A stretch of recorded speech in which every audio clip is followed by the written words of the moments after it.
RC के आज स्थापना दिवस पर मोदी बोल रहे हैं इस वक्त प्रधानमंत्री, आप सुनिए।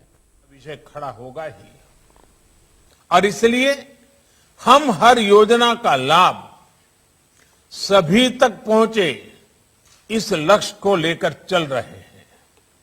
जब भेदभाव नहीं होता, जब पक्षपात नहीं होता, पारदर्शिता के साथ काम होता है तो सामान्य मानवीय के अधिकार भी सुनिश्चित होते हैं।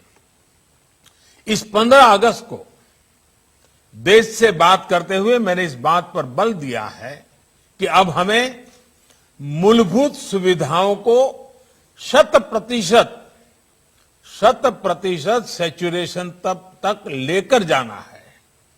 ये 100% सैचुरेशन का अभियान समाज की आखिरी पंक्ति में, जिसका भी हमारे अरुण मिश्रा जी ने उल्लेख किया, आखिरी पंक्ति में खड़े उस व्यक्ति के अधिकारों को सुनिश्चित करने के लिए जिसे पता तक नहीं है कि ये उसका अधिकार है, वो कहीं शिकायत करने नहीं जाता, किसी आयोग में नहीं जाता। अब सरकार गरीब के घर जाकर गरीब को सुविधाओं से जोड़ रही है।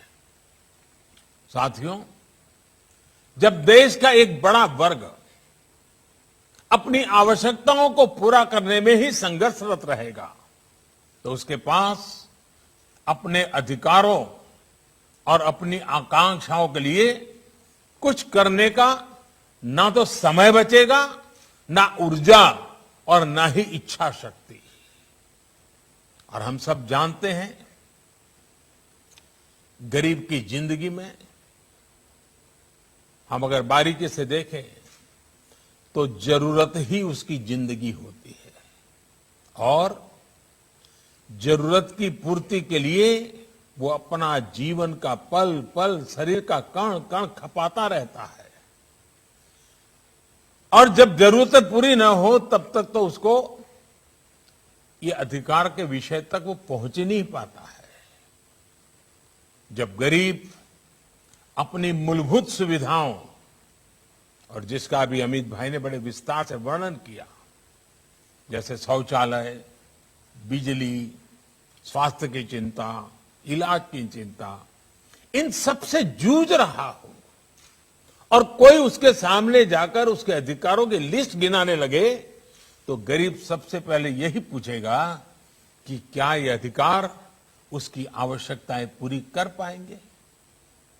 कागज में दर्ज अधिकारों को गरीब तक पहुंचाने के लिए पहले उसकी आवश्यकता की पूर्ति किया जाना बहुत जरूरी है।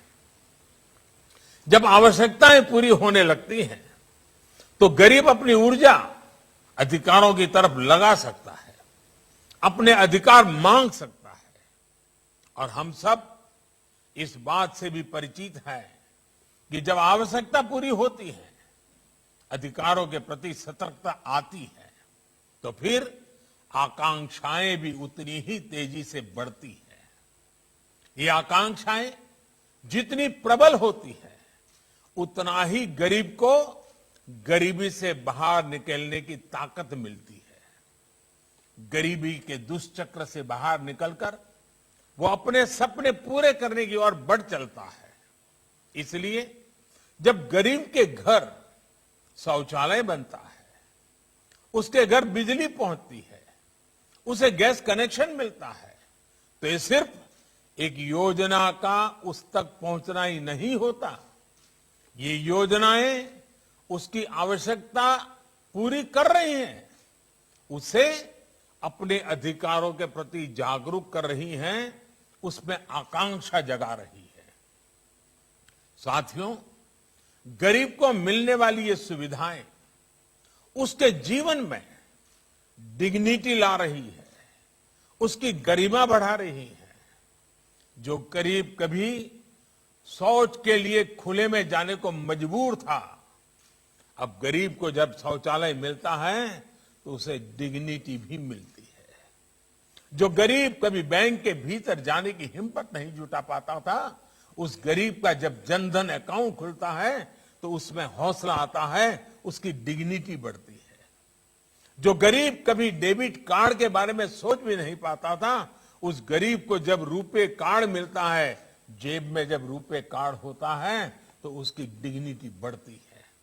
जो गरीब कभी गैस कनेक्शन के लिए सिफारिशों पर आश्रित था, उसे जब घर बैठे उज्ज्वला कनेक्शन मिलता है तो उसकी डिग्निटी बढ़ती है। जिन महिलाओं को पीढ़ी दर पीढ़ी प्रॉपर्टी पर मालिकाना हक नहीं मिलता था, जब सरकारी आवास योजना का घर उनके नाम पर होता है तो उन माताओं बहनों की डिग्निटी बढ़ती है। साथियों, बीते वर्षों में देश ने अलग अलग वर्गों में अलग अलग स्तर पर हो रहे इनजस्टिस को भी दूर करने का प्रयास किया है। दशकों से मुस्लिम महिलाएं 3 तलाक के खिलाफ कानून की मांग कर रही थी। हमने ट्रिपल तलाक के खिलाफ कानून बनाकर मुस्लिम महिलाओं को नया अधिकार दिया है। मुस्लिम महिलाओं को हज के दौरान महरम की बाध्यता से मुक्त करने का काम भी हमारी ही सरकार ने किया है। साथियों, भारत की नारी शक्ति के सामने आजादी के इतने दशकों बाद भी अनेक रुकावटें बनी हुई थी। बहुत से सेक्टर्स में उनकी एंट्री पर पाबंदी थी। महिलाओं के साथ इनजस्टिस हो रहा था। आज महिलाओं के लिए काम के अनेक सेक्टर्स को खोला गया है। वो 24 घंटे सुरक्षा के साथ काम कर सके, इसे सुनिश्चित किया जा रहा है।